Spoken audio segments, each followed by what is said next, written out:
बोले जब इजराइल शिविर में युद्ध करने के लिए पहुंचा तो उसने उसे ललकारते हुए कहा यदि किसी ने साहस हो तो आगे बढ़े, परंतु किसी ने साहस का परिचय नहीं किया। उसकी दूसरी ललकार सुनकर डेविड नाम का एक सैनिक उससे युद्ध करने के लिए आगे बढ़ा। गोलियत भाग रहा था, चिल्ला चिल्ला कर अपनी वीरता का बखान चला। डेविड जब साहस करके आगे बढ़ा तो वहां एकत्रित अनेक अनुभवी लोगों ने उसको अनेक प्रकार की शस्त्र बताए, लेकिन उसने उन सबको वापस कर दिया। लोगों ने उसको वो समझा कि इसके बगैर वह किस प्रकार लड़ेगा। उसने कहा मुझे इन शस्त्रों का अभ्यास नहीं, मैं इन्हें नहीं चला सकता। ये मेरे शस्त्र है, मेरे पास अपने शस्त्र है जिनके सहारे मैं उससे लड़ूंगा। डेविड ने सारे शस्त्र वापस कर दिए, केवल अपनी भूलें ली और सामने पड़े कुछ कंकर उठा लिए। दूसरी ओर फिलिस्तीनी गोलियत सिर से पांव तक हथियार से लैस घाट से ढका हुआ था। उसके पास बड़े बड़े घातक शस्त्र थे।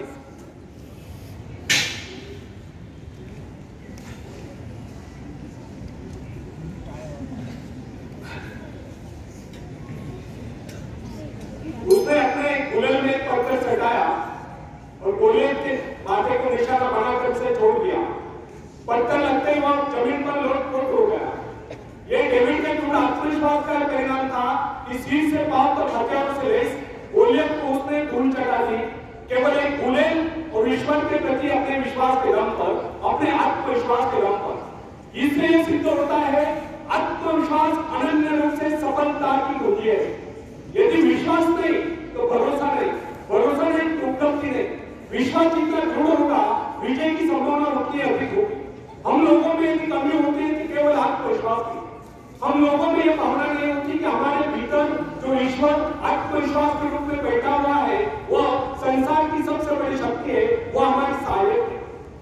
जो व्यक्ति आत्मविश्वासी होता है उसके लिए कोई भी कार्य असंभव नहीं होता। जो मनुष्य अपना आत्मविश्वास जागरूक कर लेता है उसकी शक्ति स्वयं में दोगुनी हो जाती है। जो व्यक्ति दृढ़ विश्वास के साथ किसी बात को करता है सभी श्रोताओं पर उसका वैसा ही प्रभाव पड़ता है। आत्मविश्वास के बल पर मनुष्य भयंकर से भयंकर परिस्थिति में भी अडिग रह सकता है। यदि मनुष्य में आत्मविश्वास हो, न ही उसका परमात्मा की शक्ति पर विश्वास हो, वो कितनी महत्वाकांक्षाएं जोड़ पावे वो उनकी पूर्ति नहीं कर सकता।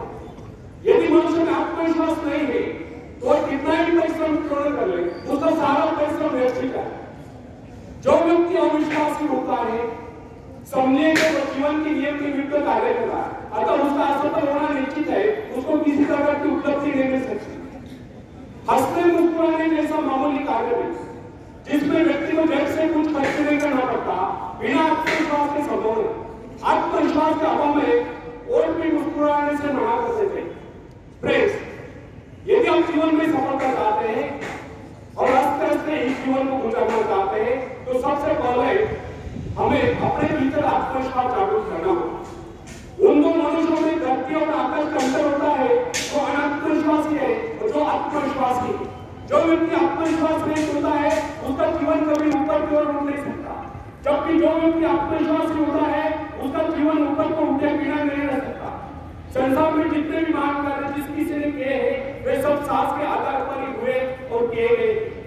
आत्मविश्वासी व्यक्ति के शब्दकोश में असंभव शब्द होता है।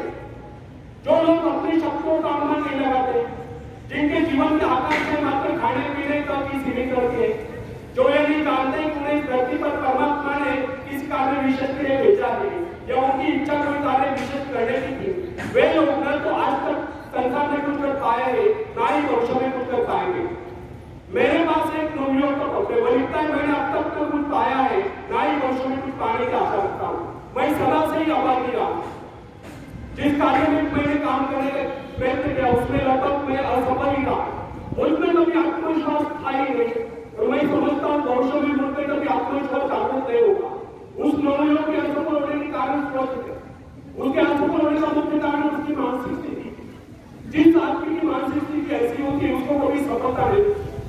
सफलता पद है मस्तिष्क में उपस्थित है, उसके बाद उसको कार्य रूप में प्राप्त किया जाता है। मन में यदि विश्वास हो तो मनुष्य अवश्य सफल होगा।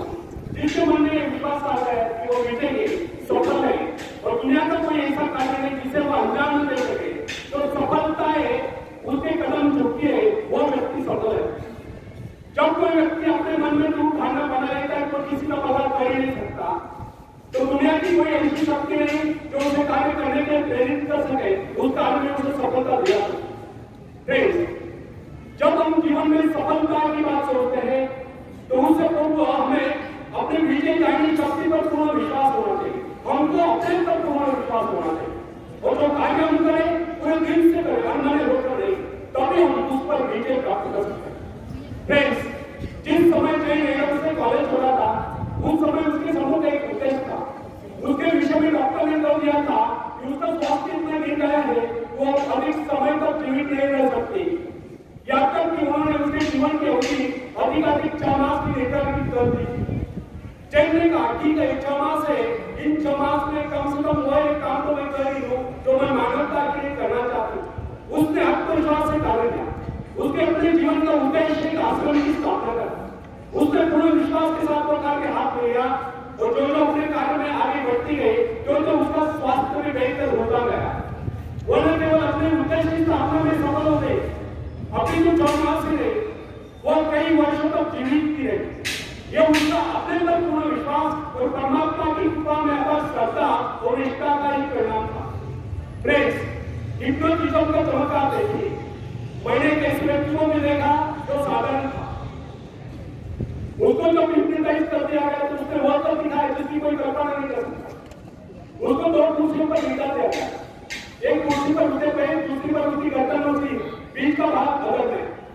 उसने अपने ऊपर 7-8 आदमियों का भाग उस अवस्था में ले लिया। अब आप ही बताइए कि उसने यह पल कहां से आ गया? यह केवल उस व्यक्ति का करिश्मा था जिसने उसको हिप्नोटाइज करके उसने विश्वास जगा दिया था वो ऐसा कर सकता है। यदि उसमें यह विश्वास तो बन दिया गया होता तो वो अपने ऊपर एक आदमी को भी नहीं कर पाता। फ्रेंड्स, यदि मनुष्य में आत्मविश्वास नहीं है तो प्रगति के पथ पर एक पांव भी नहीं बढ़ा सकता। मनुष्य की सफलता उसके आत्मविश्वास के आगे नहीं जा सकती। सफलता केवल आत्मविश्वास का अनुकरण करने वाली चीज है। जो मनुष्य की संकुचित विचार की असीम शक्ति को सीमित कर देते हैं। जो मनुष्य में आत्मविश्वास की वृद्धि होती जाती है, जो उसकी कार्य शक्ति बढ़ती जाती है। मनुष्य की शक्ति का माप उसके विस्तार से किया जाता है जिसके माध्यम से वो अपने सृष्टा से जुड़ा होगा। यदि उसने अपने आत्मविश्वास को लगातार छोटा कर लिया तो उसमें शक्ति भी थोड़े समय के लिए आएगी। फ्रेंड्स, अब्राहम लिंकन के विषय में कोई किसी प्रकार का अनुमान नहीं लगा सकता। वो दिखने में बहुत ही सामान्य सा व्यक्ति था, किंतु जो ही अमेरिका में पर उत्तर दिशा से प्रो हिटलर की सनसनाहट आरंभ हुई और राष्ट्रपति पद के निर्वाचन का समय निकट आता गया, अचानक लिंकन के मन में भाव उठा क्यों वो इस बार अपने सारे राष्ट्र का भार अपने कंधों पर ले ले। बस फिर क्या था, विचार आते उसने नीचे किया, उसका आत्मविश्वास जागा और राष्ट्रपति पद के निर्वाचन के लिए प्रत्याशी बन गया। उसने उन लोगों से कहा जो किसी उपयुक्त व्यक्ति की तलाश कर रहे थे, आप मेरे नाम का समर्थन क्यों नहीं करते? उसने कहा कि उसके अंतर्गत में प्रेरणा है, उसको देश के लिए कार्य करना चाहिए, इसलिए वो खड़ा हो। उसने उस समय के राजनीतिक उद्योग को बता दिया कि इस विपत्ति की परिस्थिति में देश की बात को संभालेगा, उसमें ये योग्यता है। उसने अपना आत्मविश्वास प्रकट करते हुए कहा कि इस निर्वाचन में वो अवश्य विजय होगा। उसका ये गणना आत्मसंघर्ष नहीं समझना चाहिए, अभी तो इसे उसका आत्मविश्वास की गणना। उसका ये आत्मविश्वास सत्य सिद्ध हुआ और लिंकन राष्ट्रपति पद के निर्वाचन में विजय घोषित किए गए और दुनिया जानती है लिंकन एक सफल राष्ट्रपति हुए। फ्रेंड्स, जो व्यक्ति अपने भाग्य का निर्माता है, जो आत्मविश्वासी होता है, उसके प्रति सभी श्रद्धा और सम्मान की भावना रखते हैं। इस प्रकार के व्यक्ति की सभी सहायता करते हैं।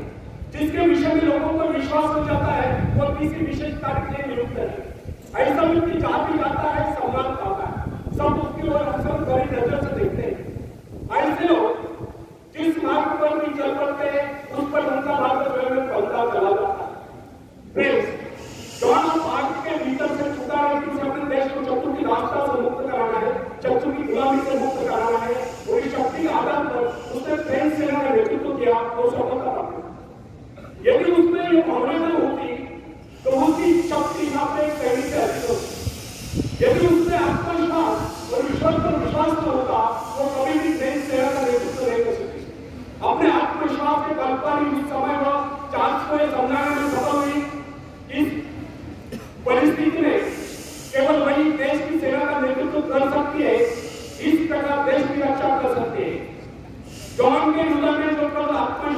और ईश्वर के प्रति दृढ़ आस्था थी, उसके बल पर उसने तेज सेना का सेनापतित्व संभाला।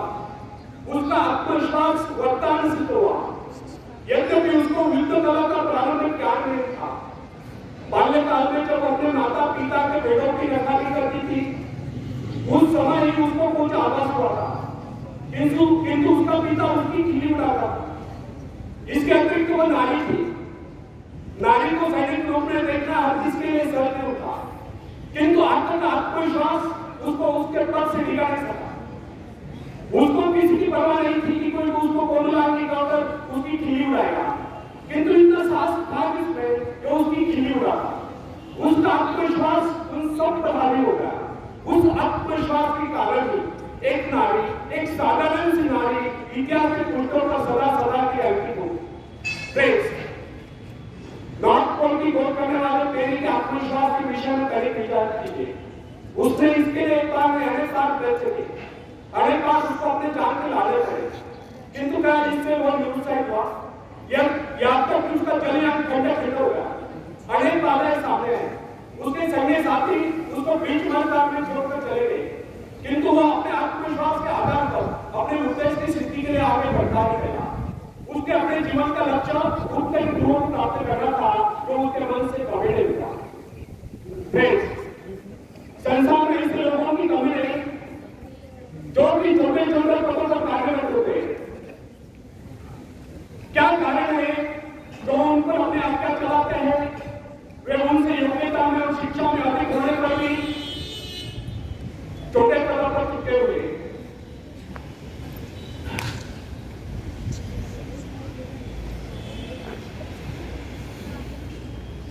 मेरे सावधान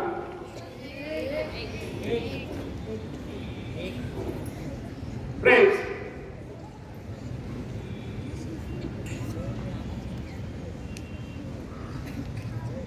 संसार में ऐसे लोगों की कमी नहीं जो कि छोटे छोटे पदों पर कार्यरत हैं। क्या कारण है जो उन पर अपने आज्ञा चलाते हैं, उनसे योग्यता में कम होने पर भी ऊंचे पदों पर पहुंच गए हैं? इसका एक खास कारण उन अधिकारियों की योग्यताओं के साथ साथ आत्मविश्वास, और ये जो छोटे छोटे पदों पर कार्यरत है वे उनसे योग्यता में और शिक्षा में अधिक होने पर भी इसलिए छोटे पदों पर टिके हुए क्योंकि उनमें आत्मविश्वास की कमी थी। मेरा एक परिचित जो अन्य अधिकारियों की अपेक्षा कम आयु का था, उसको अस्थायी रूप से उच्च पद प्राप्त हुआ जिसकी उसको अपेक्षा तक नहीं थी, किंतु यह उसका आत्मविश्वास ही था कि उसने उस पद की गरिमा को इस प्रकार निभाया कि लोग आश्चर्यचकित कर गए। यह उसका आत्मविश्वास ही था कि अनायास प्राप्त उस पद पर उसने सफलता से कार्य किया और उसके स्वामी का, उसके मालिक का उस पर विश्वास दृढ़ हो गया और उसने उसको उसी पद पर स्थायी रूप से, परमानेंट रूप से नियुक्त कर दिया। यदि मैं असफल रहा तो यह जो प्रश्न ये मनुष्य के जीवन को नष्ट कर देता है, यह भावना कभी अपने मन में उठने ही नहीं देनी चाहिए। असफल रहा तो क्या हुआ, फिर कभी सफलता मिल जाएगी, किंतु आरंभ से ये सोचकर हताश हो जाना उस परमात्मा के प्रति अविश्वास है जिसने आपको उस कार्य की प्रेरणा दी। जब मनुष्य अपने आत्मविश्वास पर संदेह करने लगता है तो निश्चय जानिए यदि वो सफल भी होता हो तो भी सफल नहीं होता, और यदि उसमें आत्मविश्वास है तो फिर वह कभी असफल हो ही नहीं सकता। अपने आत्मविश्वास के बल पर वह कोई ऐसा रास्ता निकाल लेगा जो उसको सफलता के शिखर पर पहुंचा देगा। अपना मूल्यांकन आप करें। लोग आपके विषय में क्या करते हैं यह महत्वपूर्ण नहीं है। महत्वपूर्ण यह है कि आप अपने विषय में क्या सोचते हैं।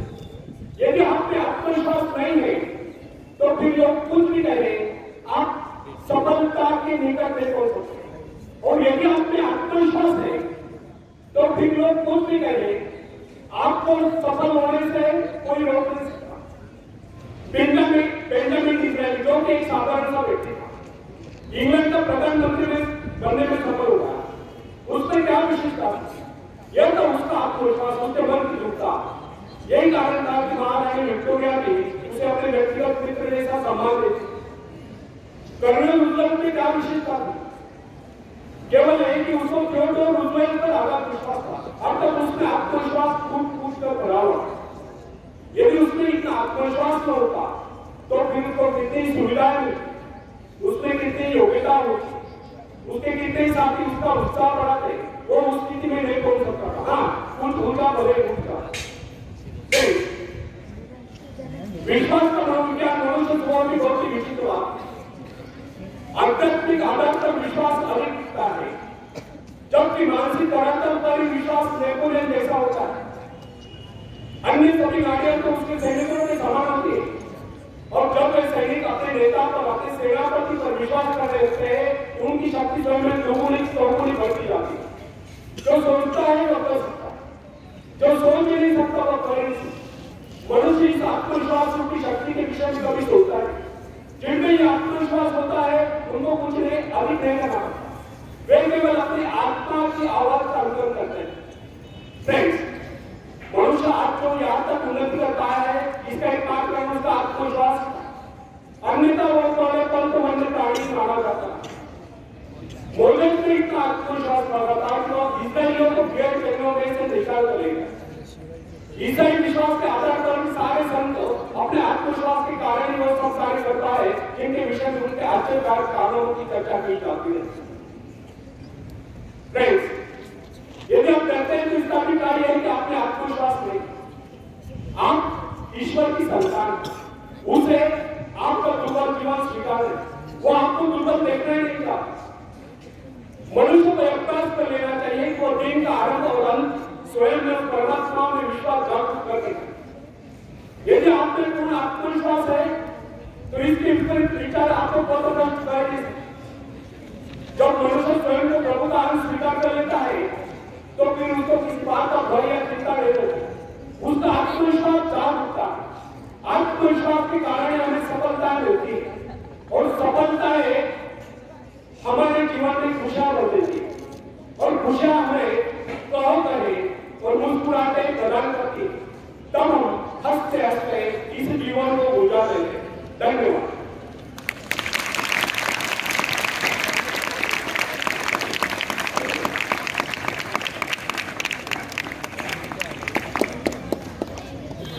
मित्रांनो,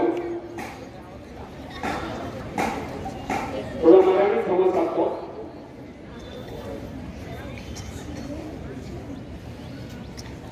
विवेकानंदांची जयंती कोणत्या तारखेला असते? विवेकानंद 12 जानेवारी। कोणता दिवस येतो? 12 जानेवारीला कुठला दिवस म्हणून साजरा केला जातो? युवा दिन, म्हणजे तुमचा सर्वांचा दिवस येतो। मित्रांनो, विवेकानंदांनी युवकांसाठी अनुभव मागे ठेवलेले आहेत, जे अनंत काळ येणाऱ्या पुढील पिढ्यांना प्रेरणा देत राहतील। तर विवेकानंदांचं एक स्लोगन आहे युवकांसाठी, arise, awake and stop not till the goal is reached. उठा, जागे व्हा, आणि तोपर्यंत थांबू नका जोपर्यंत तुम्ही तुमचं ध्येय गाठत नाही। अथक परिश्रम करा, मेहनत करा आणि तुमचं लक्ष्य हासिल करा। विवेकानंदांनी हे पण सांगितलं आहे, हे विश्व एक व्यायामशाळा आहे आणि आपण सर्व इथे कशासाठी आलो आहोत? कशासाठी आलो आहोत? शिक्षण, अभ्यासासाठी, व्यायाम करण्यासाठी। व्यायाम 3 प्रकारचा आहे। त्यांचं सांगण्याचा उद्देश आहे की आपण सर्वांना बदल व्हायचे। विवेकानंदांचा सांगण्याचा उद्देश हा आहे की आपल्याला शारीरिक, मानसिक आणि बौद्धिक दृष्ट्या सक्षम व्हायचं आहे। तर शारीरिक दृष्ट्या सक्षम होण्यासाठी काय केलं पाहिजे? सकाळी उठल्यापासून रात्री झोपेपर्यंत ज्या ज्या शारीरिक श्रम करण्याची संधी आहे त्या संधीचं सोडून करायचं आहे। अंग झोपून काम करायचंय, कुठले काम असो, घरातलं असो, शेतातलं असो, दुकानातलं असो, शाळेतलं असो, कुठले काम असो, जे काम तुम्ही करतात ते अंग झोपून गेले पाहिजे, मन लावून गेलं पाहिजे। आज सध्या महाराष्ट्राचं नाव बदनाम झालं आहे की मराठी माणूस काम करताना अंग झोपतो, काम चुकारपणा करतो, तो काम करताना टाळाटाळ करतो, आणि हे खरं आहे। आणि त्यामुळे आपण परप्रांतीयांवरती अवलंबून राहतो। परप्रांतीय विचारकांना तिकडे रोजगार मिळत येते, रोजगारच्या शोधासाठी येतात। 10 बाय 10च्या खोलीमध्ये 10,000 लोक राहतात, वडापाव खातात, 2 पैसे घालून पाडतात, छोटासा उद्योग सुरू करतात आणि मोठे उद्योजक होतात। तो मराठी माणूस का मागे पडला? चांगलं झोपून काम करायला पाहिजे आपण। आलं लक्षात? तर दिवसातून आज काय झालंय, प्रत्येक घरामध्ये एक मुलगा किंवा एक मुलगी असते किंवा एक मुलगा एक मुलगी झाडाने वाढलेले असतात। त्यांना काम करण्याची लाज वाटते किंवा काम करण्याची सवय नसते. तर मित्रांनो, तुमच्यासाठी सुद्धा मी सांगतो, तुम्ही लोक सकाळी लवकर उठा, रनिंग करा, योगासन करा, प्राणायाम करा, व्यायाम करा, जॉगिंग करा, सायकलिंग करा, स्विमिंग करा, काय करायचं ते करा. दिवसातून एकदा तरी शरीरातून घाम निघणे एवढे शारीरिक श्रम प्रत्येकाने केले पाहिजे आणि ते रोज केले पाहिजे. आलं लक्षात आहे? रोज शारीरिक श्रम करणार व्यवस्थित. मानसिकदृष्ट्या सक्षम होण्यासाठी आपल्या मनावरती, आपल्या इंद्रियांवरती ताबा असला पाहिजे आणि सर्वात महत्वाचं आपल्या विकारांवरती ताबा असला पाहिजे. विकार कोणते? धोका सांगतो, काम, कामना, इच्छा, क्रोध, लोभ, मोह, मत्सर, द्वेष, आळस, नैराश्य यांना मनातून हद्दपार करा. नेहमी आनंदी राहा, उत्साही राहा, कार्यतत्पर राहा. नेहमी चांगलं कार्य करण्याच्या दृष्टीने प्रयत्नशील राहा. नेहमी चांगले विचार आत्मसात करा, त्या विचारांना अनुकूलित करा, त्या विचारांना कृतीत आणा, त्या विचारांप्रमाणे आचरण करा. त्यातून तुमचा भविष्यकाळ उज्ज्वल होतो. ईश्वराने आपल्या सर्वांना उदंड आयुष्य दिलेलं आहे. या संपूर्ण आयुष्याचा फक्त एकच क्षण आपल्या हातात आहे. गेला तो भूतकाळ इतिहासाला धरा, येणारा भविष्यकाळ आपल्याला माहिती नाही, परंतु वर्तमानाचा प्रत्येक क्षण तुम्ही कसा विचार करता, त्या विचाराला कसं कृतीत आणता, त्यावर तुमचा भविष्यकाळ अवलंबून आहे. त्यामुळे मित्रांनो, नेहमी चांगले विचार आत्मसात करा, त्या विचारांना अनुकूल करा, कृतीत आणा आणि त्याप्रमाणे आचरण करा, म्हणजे तुमचा भविष्यकाळ उज्ज्वल होईल. आणि मित्रांनो, तिसरी गोष्ट, बौद्धिकदृष्ट्या सक्षम होण्यासाठीच आपण बालपणापासून काय करत आहात? इथे त्यासाठी तर तुम्ही शिकण्यासाठी. तर शिक्षण घेत असताना विवेकानंदांनी सांगितल्याप्रमाणे एक गोष्ट लक्षात ठेवा, बऱ्याचशा मुलांचं लक्ष विचलित झालेलं आहे. आपापसात गप्पा वाटतात, कारण का? तर त्यांचं मन स्थिर नाहीये. एका वेळेस विवेकानंदांनी सांगितल्याप्रमाणे एका वेळेस मनामध्ये एकच विचार असला पाहिजे. ज्यावेळेस आपले गुरुजन आपल्याला शिकवतात त्यावेळेस पूर्ण लक्ष आपले गुरुजन काय शिकवतात त्याकडे असलं पाहिजे. त्यांनी समजून घेतलं पाहिजे, त्याचं एक व्हिज्युअलायझेशन केलं पाहिजे, त्याचं चित्र मनामध्ये उभं केलं पाहिजे. त्यातून तुमची ज्ञानग्रहण शक्ती विकसित होईल. ज्यांनी आता एकाग्रतेने व्याख्यान ऐकलं त्यांना निश्चितच उज्ज्वल भवितव्य होणार आहे. पण जे ज्यांचं मन चंचल आहे त्यांना ज्ञान मिळत नसतं. एक गोष्ट लक्षात ठेवा, ज्ञानाचा झरा हा पाण्याच्या प्रवाहाप्रमाणे असतो. म्हणजे एखादं धरण वाहतोय आणि त्या धरणातून पाणी वाहतंय, तर काय होतं, या धरणातील पाण्याचा उपयोग काही लोक फक्त हातपाय धुण्यासाठी करतात, काही फक्त बोलणी करतात, काही त्यातून आपली तृष्णा म्हणजे ताण भागवतात. तर जे एकाग्रतेने ऐकतील ते त्यांची ज्ञानाची तृष्णा भागवतील. त्यामुळे एक गोष्ट लक्षात ठेवा, ज्यावेळेस आपले गुरुजन आपल्या वर्गामध्ये शिकवत असतील त्यावेळेस पूर्ण लक्ष आपण एकाग्रतेने शिक्षक काय शिकवतो याकडे असलं पाहिजे. त्यातून तुमची ज्ञानग्रहण शक्ती विकसित होईल. ज्यावेळेस तुम्ही खेळाच्या मैदानात असाल त्यावेळेस पूर्ण लक्ष तुमचं खेळावर असलं पाहिजे. म्हणजे असं नाही की शिक्षक शिकवतायत तिकडे आणि तुमचं लक्ष मित्रांशी गप्पा मारणं किंवा तू डप्पा काय आणलाय, आज काय डप्पा खायचा, इतर विचार तुमच्या मनात असतील तर तुम्हाला ज्ञान मिळणार नाही. तुम्ही त्या ज्ञानापासून वंचित राहा. त्यामुळे एक गोष्ट लक्षात ठेवा, ज्यावेळेस शिक्षक शिकवत असतील त्यावेळेस एकाग्रतेने ते काय शिकवतायत ते समजून घेणं महत्वाचं आहे. तन मन धन पूर्ण त्याच्या सांगण्यावरती त्याचे समजून घेण्यावरती असलं पाहिजे. त्या दृष्टीने तुम्ही चांगला अभ्यास करा आणि उज्ज्वल संपादन करा. तर एक छोटस एक उदाहरण सांगतो मी. जॉन ॲडम्स हा एक विद्यार्थी होता तुमच्यासारखाच. त्याला शाळेचा कंटाळा आला होता. 15 वर्षाचं वय होतं त्याचं. त्याने एक दिवस वडिलांना सांगितलं, ग्रे नावाचे त्याचे वडील होते, वडिलांना सांगितलं, बाबा मला शिक्षणाचा खूप कंटाळा आलाय, मला आता शाळा सोडायची, मला खूप बोर होतंय. वडील म्हणले, तुला जास्त ज्ञान मिळालं की काय? तर तो मला, माझा एक मित्र जॉर्ज, तो श्रीमंत आहे माझ्यापेक्षा, त्याने 3 महिन्यापूर्वी शाळा सोडली आणि त्याने शाळा सोडल्यामुळे माझं मन लागत नाही. वडील म्हणाले, ठीक, तुझं मन लागत नसेल शाळेत तर तू जाऊ नकोस, पण तुला घरी बसून राहता येणार, तुला कामावर जावं लागेल. दुसऱ्या दिवशी रविवार होता. तिने त्याच्या मुलाचं नाव चार्ल्स होतं. चार्ल्सला घेऊन आपल्या एका मित्राला भेटायला गेला तुरुंगामध्ये, म्हणजे काही ठाण्यामध्ये. तर त्याचा एक मित्र हरमन नावाचा एक मित्र होता. तो हरमन तिथं कैदेमध्ये होता, कैदी होता. तर हा मुलाला घेऊन तिथे गेला आणि त्याला भेटला. त्याला म्हटला तुला भेटामध्ये मला आनंद झाला, पण या अवस्थेत बघून मला माहितीही वाटतंय. तेव्हा त्या हरमनची नंतर चार्ल्सवर पडली. तो म्हणाला हा तुझा मुलगा का? म्हणजे हो, हा माझाच मुलगा चार्ल्स. आपण याच्या वयाचे असताना 4.5 होतो. तुला आठवतात का ते दिवस? हरमन म्हणाला आठवतात तर, पण ते दिवस मला आता स्वप्नासारखे वाटतात. तर वेळ विचारलं तू असं तुला कसं काय आला? यापूर्वी आपण भेटलो तेव्हा तर तुझी परिस्थिती माझ्यापेक्षा उत्तम होती, मग तू तुरुंगात कसा आला? तेव्हा तो हरमन म्हणाला काय सांगू मित्रा, मी श्रीमंत बापाचा मुलगा. श्रीमंत असल्यामुळे मला श्रीमंत बापाच्या मुलाला शिक्षणाची गरज नाही असं मला वाटत होतं.